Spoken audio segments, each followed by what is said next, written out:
அனைவருக்கும் வணக்கம். நான் உங்கள் சரவணன். நம்மளுடைய இன்னைக்கு ஒரு முக்கியமான ஒரு டாபிக், ஒரு ஸ்டூடெண்ட் அண்ட் பேரண்ட்ஸ் நேரில் வந்திருந்தாங்க. அதை பற்றி கேட்டிருந்தாங்க. Is a physically challenge student, மாற்றுத்திறனாளி. அவங்களுக்கு சார் எம்பிபிஎஸ் தான் படிக்கணும் சார், நல்லாவே எக்ஸாம் எழுதியிருக்கிறேன், நல்ல மார்க்கும் வரும், எப்படியாவது நான் சீட்ஸ் வாங்கணும் அப்படின்ற மாதிரி சொல்லியிருந்தாங்க. கண்டிப்பாக தமிழ்நாட்டில் இருக்கிற மாற்றுத்திறனாளி மாணவர்கள், நிறைய மாணவர்கள் எம்பிபிஎஸ் சீட் வேணும்னு முயற்சி பண்ணுறாங்க. அவங்க டாக்டர் ஆகணும், பல்வேறு விதமான தனித்தனியான திறமைகளை வச்சுருக்கிறவங்க டாக்டருக்குள்ளே வரணும்னு ஆசைப்பட்றாங்க. சில யாரெல்லாம் எலிஜிபிள் இல்லை, என்ன ஃபார்மாலிட்டி, எங்கே போய் வாங்கணும், சில பேர் தெரியாமலே விட்டுடுறாங்க. அந்த மாதிரிலாம் இல்லாமல், ஏன்னா வருஷம் ஒவ்வொரு தடவையும் அரசு மருத்துவக் கல்லூரிகள்லேயே சீட்டை நம்ம வேக்கண்டாக விடுறோம். ஈவன் அதுக்கப்புறம் ஜென்ரலாக மாறி அதுக்கப்புறம் நம்ம கொடுத்துட்றோம். அதே மாதிரி ஆல் இண்டியா கோட்டாலையும் நிறைய மாற்றுத்திறனாளி மாணவர்களுக்கான இடங்களை ஒதுக்கப்படுகிறது, பட் முழுசாக ஃபில் ஆகிறது இல்லை. ஸோ அதனால் சீட்ஸ் இருக்குது, கவலையப்பட தேவையில்லை. பட் டாக்குமெண்டேஷனும் நான் தகுதியாக இருக்கனா அப்படின்றது தெரியறது மட்டும்தான் உங்களுக்கு பிரச்சனை.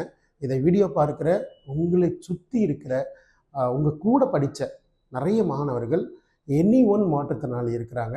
அவங்களுடைய பர்சன்டேஜ் ஆஃப் டெஃபிஷியன்சி என்ன அப்படின்றத பார்த்துட்டு அதற்கேற்ற மாதிரி சஜஸ்ட் பண்ணலாம். இதில் ஒரே ஒரு என்ன கட் ஆஃப் கொடுத்துருக்குறாங்கன்னா 40% பிலோவா, ரைட், 40% பிலோ உங்களுடைய டெஃபிஷியன்சி, பர்சன்டேஜ் ஆஃப் டெஃபிஷியன்சி 40% பிலோவாக இருந்தால் you are not eligible to PWD category, but eligible to medical course. நீங்கள் மருத்துவம் சார்ந்த படிப்புகளும் எம்பிபிஎஸும் படிக்கலாம், பட் ஃபிசிக்கலி சேலஞ்சு கேட்டகரிக்கு நீங்கள் எலிஜிபிள் இல்லைன்னு சொல்கிறாங்க. அதாவது 40% கீழேன்றது இஸ் ஹெவி நாமினல் பீப்புள் அப்படின்ற மாதிரி சொல்கிறாங்க. அடுத்து 80%க்கு மேலே 80%க்கு மேலே இருக்கிற ஸ்டூடெண்ட்டு அவங்க மருத்துவம் படிப்பதற்கு எலிஜிபிள் இல்லைன்னு சொல்லிட்டு 2019 பிப்ரவரி மாதம் 4ஆம் தேதி ஒரு கெசட்டில் ரைட்டப்பில் கவர்மெண்ட்டு கெசட் கொடுத்துருக்குறாங்க. அதில் 80% மேலே இருக்கிற ஒரு மாணவர் மருத்துவம் படிக்க முடியாது, படிக்கிறதுக்கு அலௌடு இல்லை, அது அவங்களுக்கு பாதுகாப்பானதாக இல்லை அப்படின்ற மாதிரி சொல்கிறாங்க, ரைட். ஸோ இந்த கெசட்டில் இருந்த நோட்டிஃபிகேஷன் மேபி எதுவும் தவறான இன்ஃபர்மேஷன் என் மூலயமா வந்துடக்கூடாது. ஸோ 40 to 80%க்குள்ளே இருக்கிற அனைத்து மாணவர்களுமே, மாற்றுத்திறனாளி மாணவர்களுமே எம்பிபிஎஸ் படிப்பதற்கான முழு தகுதி இருக்கிறது, சரிங்களா. ஸோ டிஸ்கிரிப்ஷன் பாக்ஸில் 2 பிடிஎஃப் அட்டாச் பண்ணுறேன். அது தமிழ்நாடை பொறுத்த வரைக்கும் நமக்கு லாஸ்ட் இயர் மெட்ராஸ் மெடிக்கல் காலேஜில் அந்த எக்ஸாமினேஷன் நடத்தினாங்க. எக்ஸாமினேஷனில் ஃபிசிக்கல் வெரிஃபிகேஷன், உங்களுடைய மெடிக்கல் ரெக்கார்ட்லாம் எடுத்துகிட்டு போயிடணும். அவங்க அந்த டே, ஓகே, மேபி ஒரு 5 இயர்ஸ்க்கு முன்னாடி உங்களுடைய டெஃபிஷியன்சி 50% இருக்கும். இன்றைக்கி இம்ப்ரூவ்மெண்ட் ஆகி 40% 30% தான் எலிஜிபிள் கிடையாது. ஆஸ் ஆன் டேட் டெஸ்டிங் அப்போ உங்களுடைய பர்சன்டேஜ் என்னவாக இருக்கோ அதுதான் we will consider as a medical admission.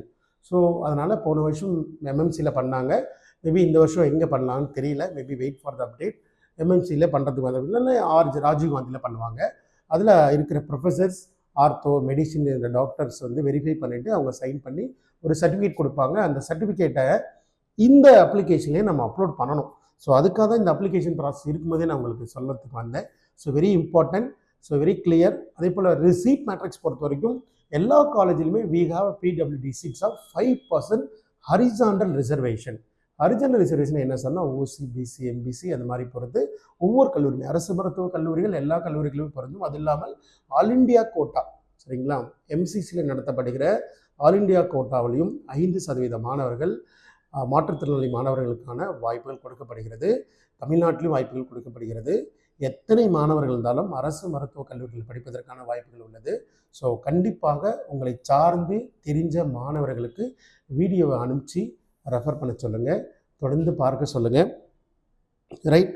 So we can wait for then அந்த எங்கே சென்டரில் நடத்த போகிறாங்கன்றதை வெயிட் பண்ணலாம். மேபி இப்போ அப்ளிகேஷன் ஓப்பன் பண்ணதுனால we try to get MMC. நீங்கள் ரீச் அவுட் பண்ணிங்கன்னா அவங்க அதுக்கான கைடன்ஸ் கொடுக்கலாம். ஒரு ஃபார்மேட் நெட்டில் கொடுத்துட்டாங்க, நான் என்னோடய டிஸ்கிரிப்ஷன் பாக்ஸில் அட்டாச் பண்ணிவிட்டேன். பிரிண்ட் எடுங்க, நேராக போயிடுங்க, ரெக்கார்ட்ஸ்லாம் எடுத்துகிட்டு போயிடுங்க, சைன் வாங்கிடுங்க, அப்லோட் பண்ணிவிடுங்க, பிடிஎஃப் பண்ணிட்டு வந்துடுங்க. இல்லை எனக்கு கொஞ்சம் கன்ஃபியூஷன் இருக்குது, என்ன பண்ணுறதுனே எனக்கு தெரியல, எனக்கு ஒரு பண்ணுங்கன்னா நேராக கிளம்பி வாங்க. ஸோ அடுத்த ஸ்டெப்பில் என்ன பண்ணணுன்றதை நான் சொல்லி அவங்களோட அரசு மருத்துவக் கல்லூரியில் ஸ்டூடெண்ட்டாக போய் உட்கார வைக்கிற வரைக்கும் இட்ஸ் மை ஜாப், நான் அழகாக பண்ணித்தரேன், சரிங்களா. ஸோ படிக்கிறதுக்கு ரெடி ஆகிடுங்க. ஸோ நம்ம அடுத்தடுத்த வீடியோக்களில் பார்க்கலாம். தொடர்ந்து சப்போர்ட் பண்ணுங்கள். நீங்கள் பார்க்குறதும் இல்லை மற்றவர்களை ரெஃபர் பண்ணுறது மட்டும்தான் is a healthy and hygienic. So we get the any idea, எனக்கு இந்த டாப்பிக்கில் ரொம்ப பிரச்சனை இருக்குது, இல்லை இதை பற்றி எனக்கு டீட்டெயிலாக தெரியலைன்னா தாராளமாக ஒரு மெசேஜ் பண்ணுங்கள். உங்களுடைய கேள்வி இந்த தமிழ்நாட்டில் இருக்கிற அனைத்து மாணவர்களுக்குமே கேட்கக்கூடிய கேள்வியாக இருக்கலாம், பட் கேட்க முன் வருவது இல்லை. ஸோ கேளுங்க, அதற்கான பதிலை தேடி எடுத்து நான் சொல்கிறதுக்கு ரெடியாக இருக்கிறேன். ஸோ தொடர்ந்து எப்போதுமே மருத்துவத்தையும் மருத்துவ படிப்புகளையும் சார்ந்து போகும்போது அந்த துறையை சார்ந்த நண்பர்களை கூட வைத்துக்கொண்டு அடுத்தடுத்த நிலை இலக்குகளை எடுங்க. எப்படியாவது எம்பிபிஎஸ் மட்டும்தான் படிக்கணும். ஸோ என்கிட்ட ரொம்ப நேரம் பேசினாவே எம்பிபிஎஸ் மட்டும் தான் படிக்க சொல்லுவேன். ஸோ தொடர்ந்து நம்ம வீடியோ சேனலை சப்ஸ்கிரைப் பண்ணுங்கள். அடுத்தடுத்த வீடியோவில் பார்க்கலாம். நன்றி, வணக்கம்.